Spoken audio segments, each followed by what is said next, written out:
حضرت موسیٰ علیہ السلام کا واقعہ قرآن مجید میں تفصیل سے بیان کیا گیا ہے، جو بنی اسرائیل کی رہنمائی اور فرعون کے ظلم و ستم کے خلاف ان کی جدوجہد پر مشتمل ہے۔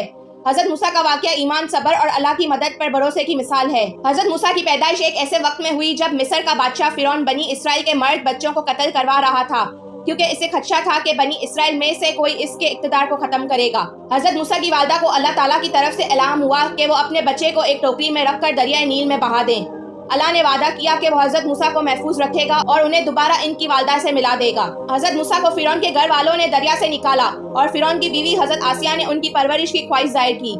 اللہ نے حضرت موسیٰ کے لیے اپنی والدہ کا دودھ پینے کا انتظام اس طرح کیا کہ فرعون کے گھر والوں نے حضرت موسیٰ کی والدہ کو ان کی دایا مقرر کر دیا۔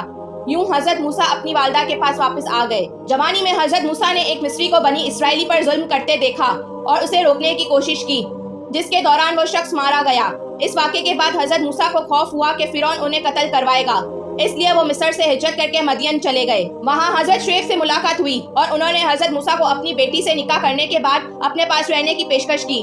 حضرت موسیٰ نے کئی سال مدین میں گزارے۔ کئی سال بعد جب حضرت موسیٰ اپنے اہل و عیال کے ساتھ مدین سے واپس آ رہے تھے، انہیں کوہ طور پر اللہ تعالیٰ نے نبوت عطا کی۔ اللہ تعالیٰ نے حضرت موسیٰ سے براہ راست کلام کیا اور انہیں عصا اور ید بیضا جیسے معجزات عطا فرمائے۔ اللہ نے حضرت موسیٰ کو فرعون کے پاس بھیجا تاکہ وہ بنی اسرائیل کو اس کے ظلم سے نجات دلائیں اور توحید کی دعوت دیں۔ حضرت موسیٰ اپنے بھائی حضرت ہارون کے ساتھ فرعون کے دربار میں پہنچے اور اسے اللہ کا پیغام پہنچایا۔ حضرت موسیٰ نے فرعون کو توحید کی دعوت دی اور کہا کہ وہ بنی اسرائیل کو آزاد کر دے۔ فرعون نے ان کی دعوت کا انکار کیا اور حضرت موسیٰ سے معجزات کا مطالبہ کیا۔ حضرت موسیٰ نے عصا زمین پر پھینکا جو ایک اژدہا بن گیا اور اپنا ہاتھ باہر نکالا جو روشن ہو گیا، مگر فرعون اور اس کے درباریوں نے یہ معجزات جادو قرار دیے۔ فرعون نے مصر کے تمام جادوگروں کو جمع کیا تاکہ حضرت موسیٰ کے معجزات کا مقابلہ کیا جا سکے۔ جادوگروں نے اپنی رسیاں اور لاٹھیاں پھینکیں جو جادو کے اثر سے سام بن گئیں، لیکن حضرت موسیٰ کے عصا نے سب کو نگل لیا۔ یہ دیکھ کر جادوگر ایمان لے آئے، مگر فرعون نے انہیں قتل کروا دیا۔ فرعون حضرت موسیٰ اور بنی اسرائیل کو اذیت دیتا رہا، لیکن اللہ تعالیٰ نے حضرت موسیٰ کو حکم دیا کہ وہ بنی اسرائیل کو لے کر مصر سے نکل جائیں۔ حضرت موسیٰ اپنے ماننے والوں کے ساتھ رات کی تاریکی میں روانہ ہو گئے۔ فرعون نے ان کا پیچھا کیا اور دریائے کلزم بحر احمر تک جا پہنچا۔